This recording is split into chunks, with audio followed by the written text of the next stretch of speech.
ښاغلی مفتي صاحب، حکمت الله د کندهار ولایت څخه پیغام را لېږلی او پوښتنه یې کړې ده. وایي زما والده وفات سوې ده، ماته یو داسې اعمال او یا داسې ذکر راوښیاست چې ډېر ثواب لري او زه یې ثوابونه خپلې والدې ته ور وبخښم. مهرباني ښاغلی مفتي صاحب که د دغه ورور پوښتنې ته جواب ووایست.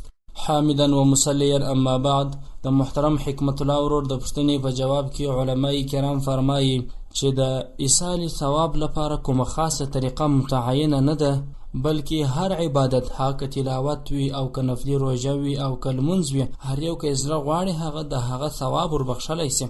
رد المحتار جلد 4 صفحات 14، البحر الرائق جلد 3 صفحات 4، همدا ډول حاشیة التحطاوي صفحه 619. والسلام علیکم ورحمة الله وبرکاته.